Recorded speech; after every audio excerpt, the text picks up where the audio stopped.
Good morning, students. Today I will explain the topic microsporogenesis. Student, what is microsporogenesis? The process of formation of pollen grain from pollen mother cell is called microsporogenesis. Student, microsporogenesis word is made up of two words, micro and sporogenesis. Micro means microspore, ये two words हैं student, microspore plus genesis. Microspore का means होता है pollen grain और genesis का means होता है formation. तो formation of pollen grain from pollen mother cell is called microsporogenesis. Pollen mother cell जिसे हम पीएमसी भी कहते हैं, पॉलन मदर सेल से पॉलन ग्रेन का फॉर्मेशन होना ही माइक्रोस्पोरोजेनेसिस कहलाता है। स्टूडेंट्स, अब ये माइक्रोस्पोरोजेनेसिस प्रोसेस एक प्री फर्टिलाइजेशन इवेंट है।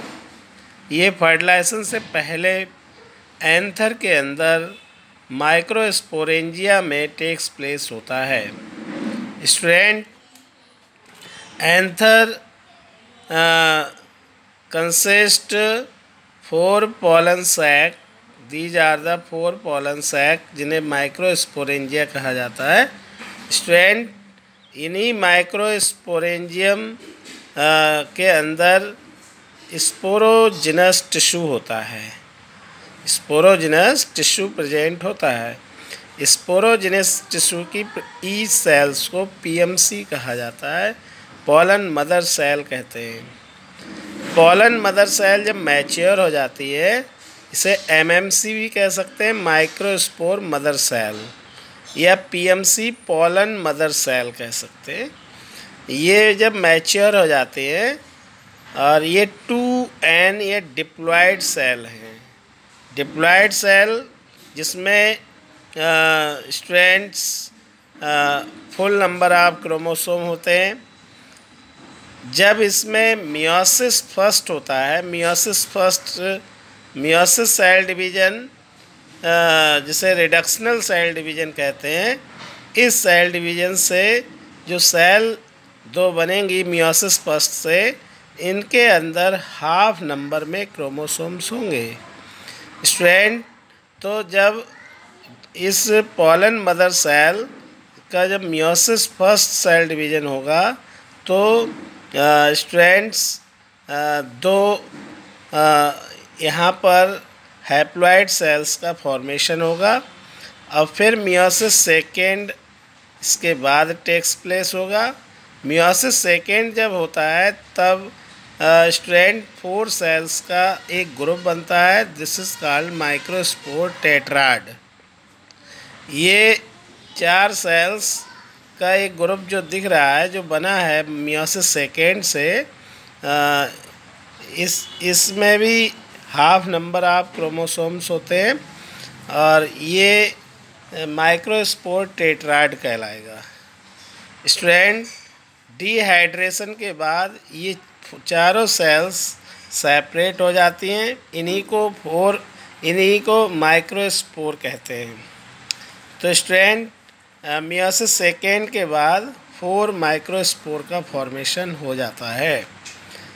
अब स्टूडेंट्स, ये माइक्रोस्पोर इसी माइक्रोस्पोरेंजियम के अंदर इनका माइटोसिस सेल डिवीज़न होगा और माइटोसिस सेल डिवीज़न से इस माइक्रोस्पोर का एक माइक्रोस्पोर का जो न्यूक्लियस है वो 2 न्यूक्लियाई में डिवाइड होगा और फिर इसी एक माइक्रोस्पोर से 2 सेल्स का फॉर्मेशन होगा। एक होगी वेजिटेटिव सेल और दूसरी होगी जनरेटिव सेल।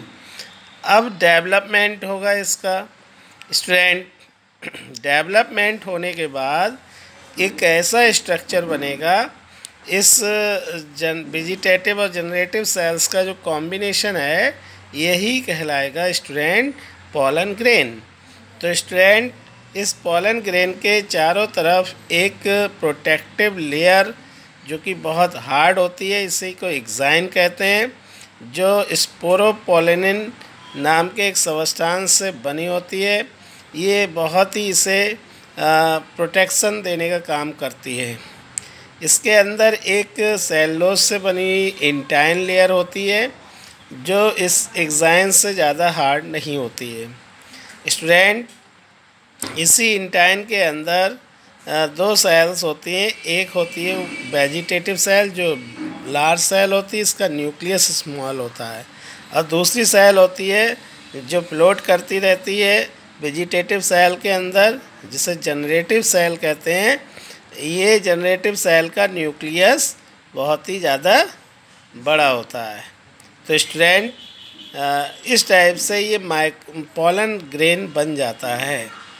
तो स्टूडेंट, इसी पोलन ग्रेन का फॉर्मेशन होना ही